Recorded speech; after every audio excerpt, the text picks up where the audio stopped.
So the flags are driving the left crazy in Britain at the minute, and their attempts to co-opt it lasted all of about 5 minutes before they defaulted back to kind and decided that they're racist, sexist, who knows, every epithet under the sun. And obviously this didn't work because no one believed them. No one thought that the Lib Dems, who will wave the European Union's flag over their own constantly, would all of a sudden be like, yes, this is our flag now. And it didn't stick. And it's interesting that people were saying, well, they've co-opted it now, it's taken the steam out of the sails. But actually what has happened is this lasted a very short time, it didn't work. And then they're back to their usual tricks. And in fact, they've amped it up more than before. So this latest story is what I wanted to talk about mainly. St George's flags are creating no-go zones for NHS staff, health bosses warn. And of course, I covered not too long ago the no-go zone that is Whitechapel. Yes. And that's an actual, police-confirmed no-go zone because UKIP planned a demonstration there. The police said it's too dangerous and you can't go there, and therefore the lawful right to protest wherever you so wish. I mean, it was applied for legally, and I think it was approved and then denied. That's probably the first time in most people's living memory where that's been denied. And so that's quite a significant thing.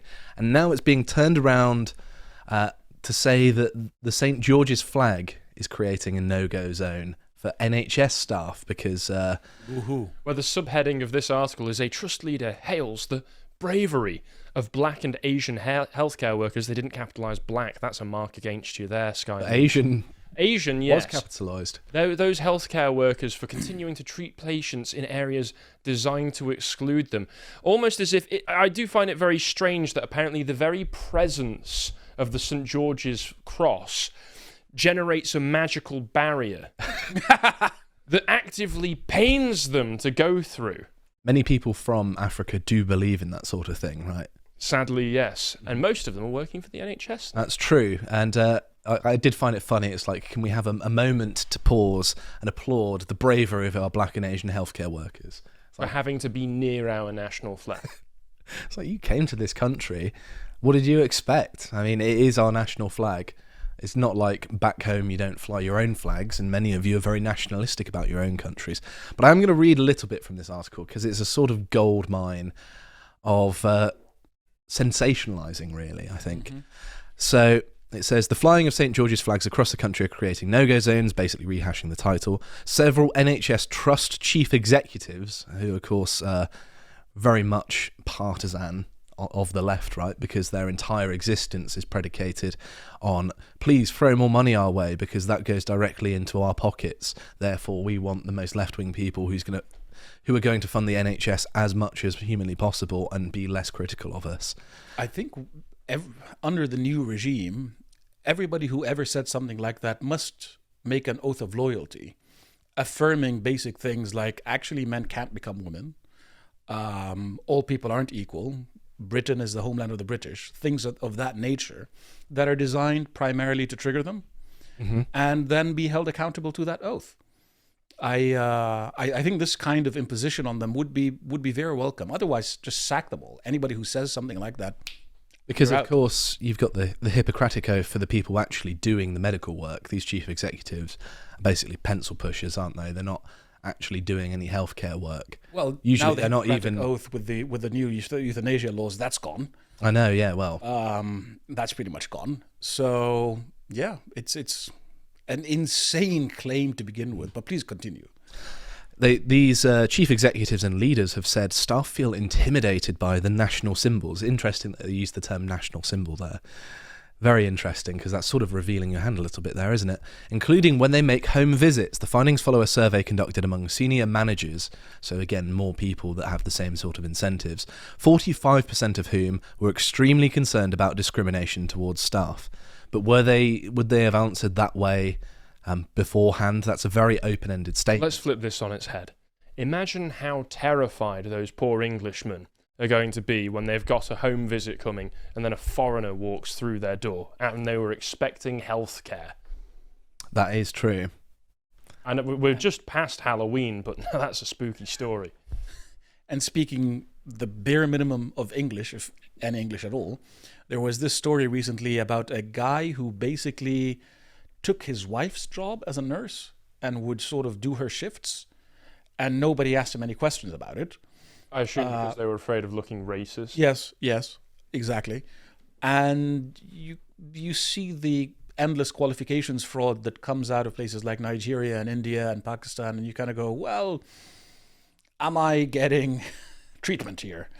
Or is somebody with zero medical information showing up at my door? It's terrifying, really, that our healthcare is forced upon us with the NHS. We're forced to pay for it. We can't opt out of it.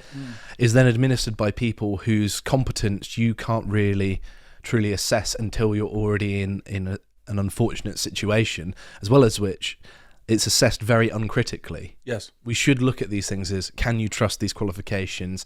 There should be some sort of test to prove competence if you can't trust it at face value. But none of that exists. I could argue a way in which you can judge and assess their quality at a glance, but I don't want to be charged with a hate crime. I wonder what that could be, Harry. Well, there are signals.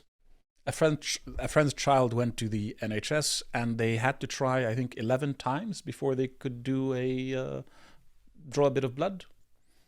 It's terrible. Like, even a layperson has a better chance at doing that than those odds.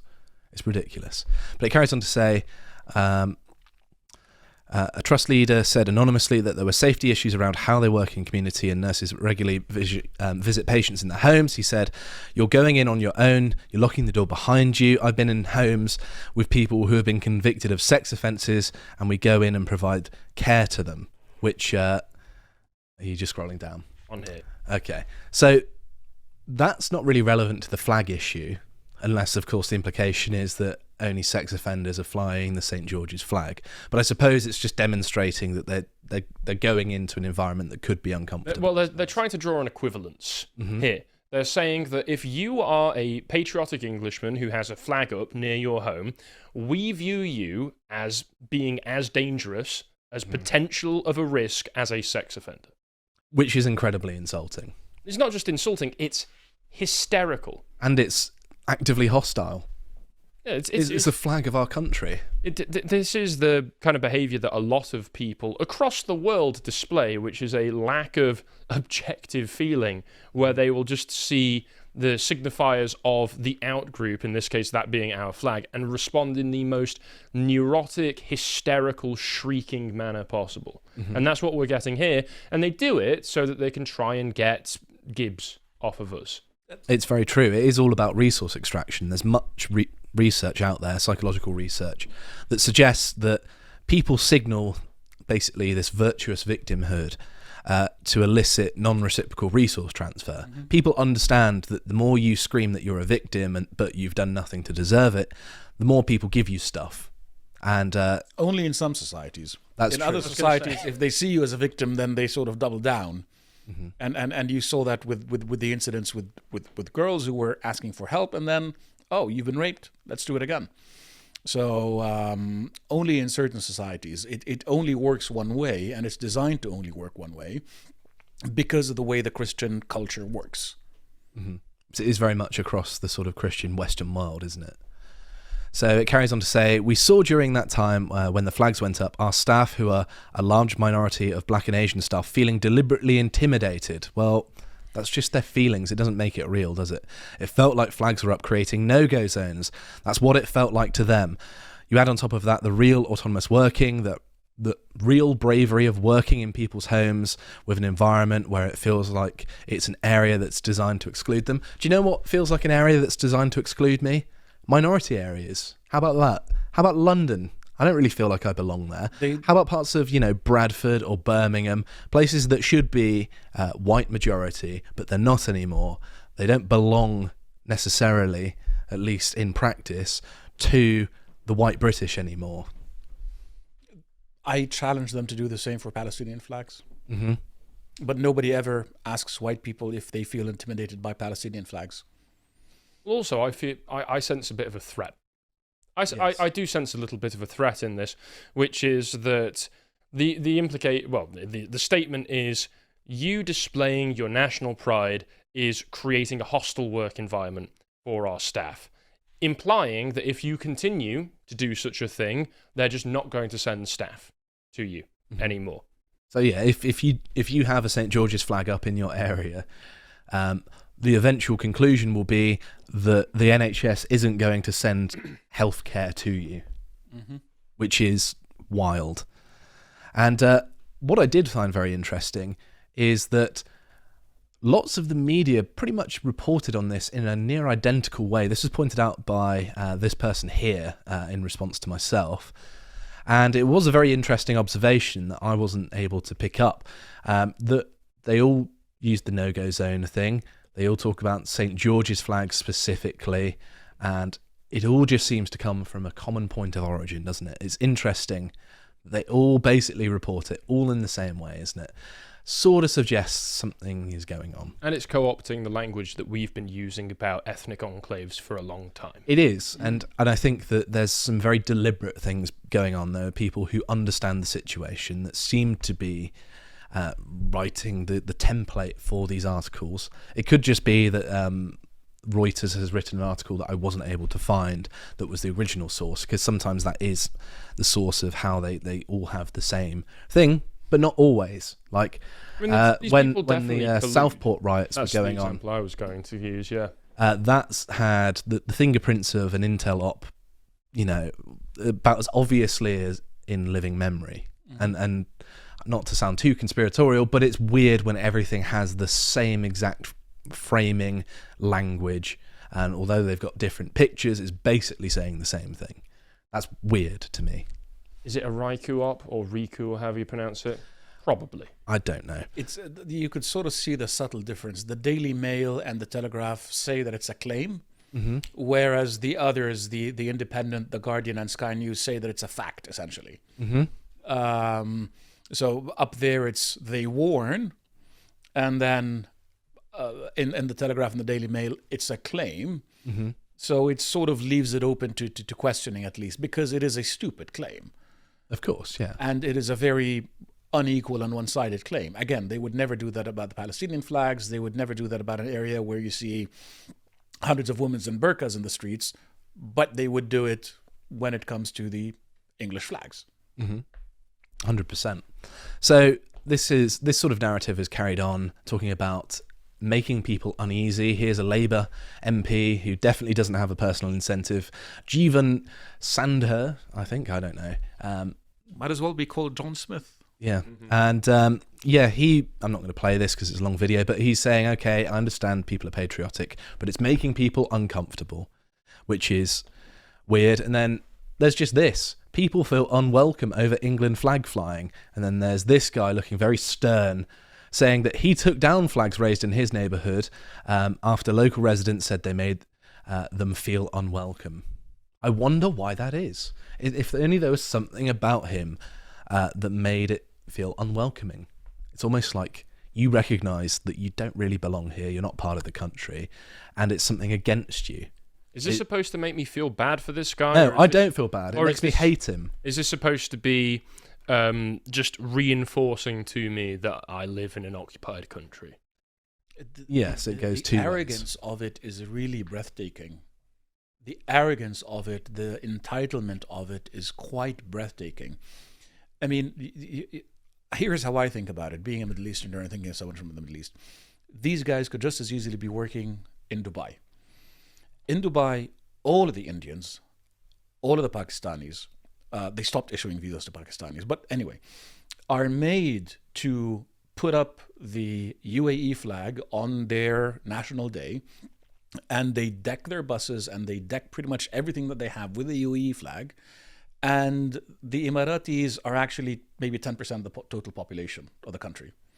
So everybody's made to celebrate it. And if somebody says, I don't feel welcome because of the UAE flag, in 2 minutes, they'll be on an airplane back to wherever they came from. And that's what we should be doing as well. And that is what happens. This is what they accept in an authoritarian society. And they fully accept it and they say nothing about it. But where they feel that there is some give, where they feel that there is space to push, they do it. And so there's a level of hypocrisy and dishonesty there, because you know that if they got a bit better paying job in the UAE, they'd move there. And you know that they would be singing from the right hymn sheet and they wouldn't be deviating from the official line in any way. But here, where they feel that they can exploit this kind of leftist narrative, they just go all in. And it says something. If you had any pride, you wouldn't do it in one place or the other, and you would have a consistent position across both. If you had any respect, you would say, hey, it's their country. Let them do whatever they want. But they have neither integrity nor respect, and it shows. 100%. And another example here is this one, and this one was quite egregious. There's a lot of detail, but because I'm a bit pressed for time, I'm going to sort of skip over some of it. But the headline is "Council pulls down large number of flags after racist park attack." And of course, the implication here is that the flags were the thing that, you know, they captured the minds of people and made them attack someone. And of course, the people who attacked them are the people responsible. And it says in the article that they were carrying around flags, the men, in some sort of racist attack. But then they went around and took down the flags. And this equivalent seems a bit strange. And they basically argue that the incident at Canoe Lake, which is the lake here in the thumbnail, this is in Portsmouth, I believe, is very specific. And therefore, we have decided to remove the flags from this location, which seems a strange response until you realise that this is the decision of the local council, and the leader of the local council is a Liberal Democrat. And then all of a sudden it makes sense.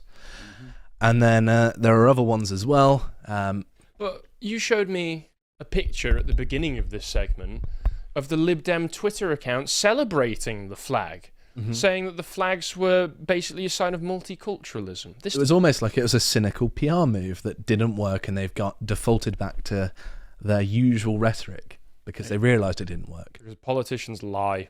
This is only a reason to keep pushing the issue. This is a reason to keep pushing, to put up more flags, and to just keep challenging them. So this is a very interesting one because this involves a councillor for your party. So Jeremy Corbyn. No, I thought it was your party. Yeah, it's my party. I knew it. I knew it. You're in collusion. It was me all along. No. So he went up to people putting up flags and started filming them and confronting them.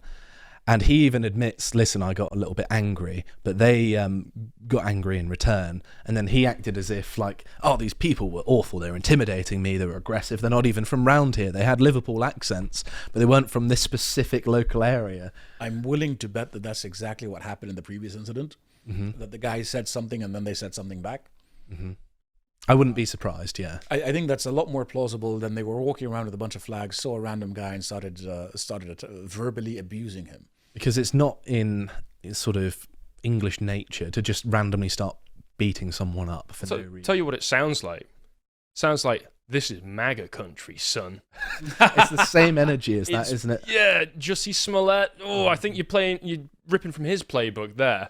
And also, apparently, according to this, some of the flags had racist slogans on. They don't name any of the slogans, so you can't judge for yourself. You've just got to take it upon them. And apparently, also, they were criticising Liverpool's only black MP, which might be why it was racist. I don't know why. This guy's from... Just a bad MP. It's a lady, but I wouldn't be surprised. What's her name? Do you have her name? It's here somewhere. Where is it? No. Sorry, it's really spread about here, isn't it? These terrible articles. There's more advertising. Yeah, I think it was up there. Perhaps go up. Was it Kim something? Kim Johnson? Is that a... Might be. Yeah. Wait, go back down. It says Kim Johnson MP. Councillor Gibbons said there were various messages on the flags, including one saying "Stop the boats" and another calling for the removal of Kim Johnson, the MP for Liverpool Riverside, which does not cover the area in question. So I would assume if there's a black woman MP, was Kim Johnson attending the reparations conference a couple of weeks ago? I'm not entirely sure, but well, that would be one thing to look into. But the idea that they just had racist flags. It was the St. George's flag. It had racist slogans. We're not going to tell you exactly what it was, but the flag's racist. It's just trying to reinforce that notion, isn't it? And of course, the guy who's saying this sort of thing, Councillor Gibbons, is about as left-wing as you can get in British politics. And so you're not exactly getting a reliable narration of events. And even he admits, listen, I did sort of provoke this situation. So it's ridiculous. Also, York Council is removing the flags amid rise in racist incidents. So this is really the narrative they're pushing. And here was a video uploaded by Flag Force of epilepsy warning. Yes, sorry. Of them flashing lights into people's eyes. Who they were basically filming this group of people who aren't official. They're sort of unmarked vans going around at night cutting down the flags with balaclavas on and everything. And they claimed that they were employed by York Council, which all seemed a bit shady to me. I don't know what exactly is going on here, but they were very defensive when he just went up and asked them what they're doing.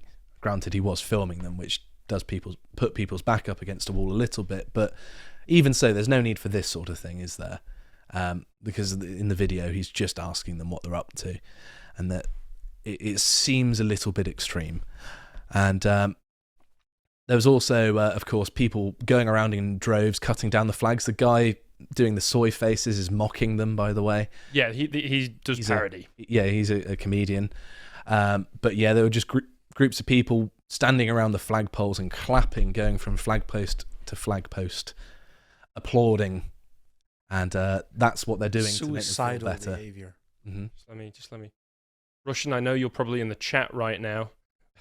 Are you pulling this face? I hope because so. we've got you up on screen. And this video also went around quite a lot of two blokes taking down a flag. And I'm going to play a little bit of it, even though we're pressed for time, because it's important. Putting them up there, please. You can report it to the council. Sorry? Report it to the council. Well, no, I'm asking you. Politely, we've had could you not do it? We've had donations in the streets don't to come and do care. it. Oh, that's fine. I'm You're entitled asking to you your not to do opinion. it here. Yeah. It'll be odd though if we just leave this one out. Sorry? It'll be the odd one out if we leave this I one out. don't mind. Yeah, well, everyone else do. Do they? Everybody? Yeah. You've asked everybody in the street? Yeah. Not Amazing. everybody. We've had donations in the street. If you don't like it, there's the correct channels to go through. You can ring the police, you can ring the council, and you can go through it that way. Or cut it down yourself. Or cut it down yourself. Okay. And that's fine. theft. And I've got that on camera, you admitting it. So it will be reported to the police. What will? Theft under Section 1, It- 1968. It basically carries on like this, and they sort of... Yeah, I don't know. It goes on and on a bit like that, but it's not very tense. You know, he explains to him, listen, if you want it removed, you can do these things.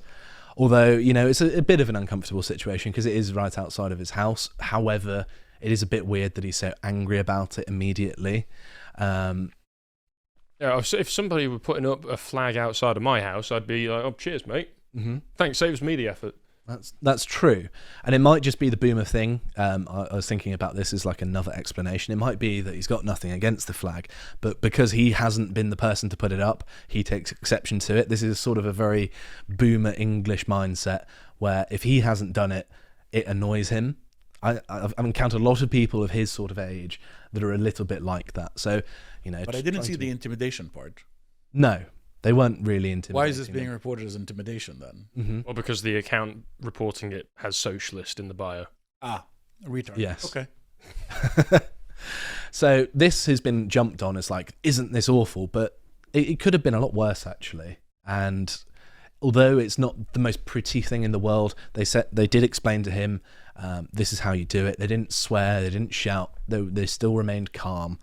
And I understand, you know, it's not the prettiest thing, but it's not a big deal. But they're trying to make a big deal out of it because they want to make the flags taboo, don't they?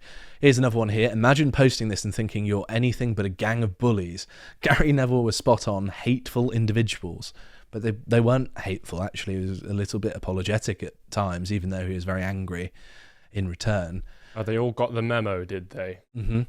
And then here's an English Islamic convert talking about it. I despise the British far right, not just on an ideological level either, but the fact that they compare and comprise largely of nasty bullies. They didn't really bully him. In fact, they said, sorry, we'll be out of your way in a couple of minutes. Did this guy read anything about Islam before converting? Apparently not. They abuse people, not only people of different skin colour, but anyone who doesn't agree with their hate-driven agenda. These guys don't care about British people, nor do you. That's why you betrayed us.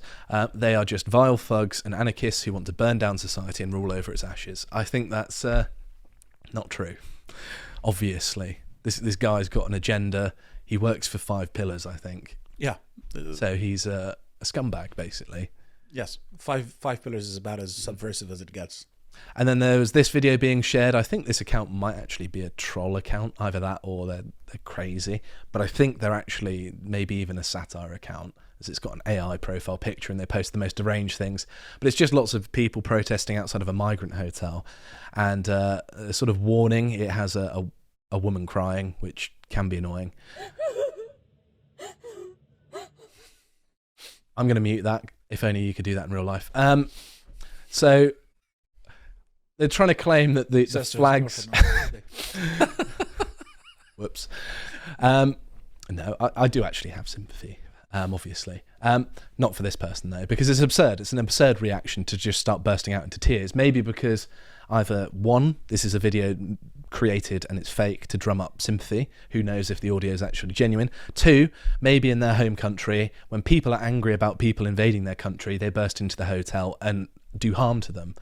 And therefore, that's what they expect is going to happen here. And it doesn't, because we're British and we're a lot more law-abiding than whichever country this lady has come from. But her irrational reaction doesn't mean you should be scared of the flag. This account that it's posted on, go down. The little watermark on the Instagram video is she, they. There's Clash also of worldviews right BBC watermark as well. I don't know who's stealing from who there. And then finally, I wanted to end on this, that it's driven them so mad that people are now attacking poppy sellers in the street. This was in Wales, and they were flying flags for remembrance, so remembrance flags and things of that nature. It wasn't even national flags necessarily. And someone went up to them, Mr. Goldsworthy, 60, told the Telegraph, "This gentleman came up to us and said, 'You're all reform racists and you can F off,' to people raising money for remembrance." That's what they were fighting for, so that 100 years down the line, their descendants could be insulted for trying to remember them. Mm-hmm. So it was the Lest We Forget flags, the White Ensign, and flags for the Army and Royal Air Force, alongside Union flags and the Welsh flag. So it wasn't even the St. George's flag that got this reaction.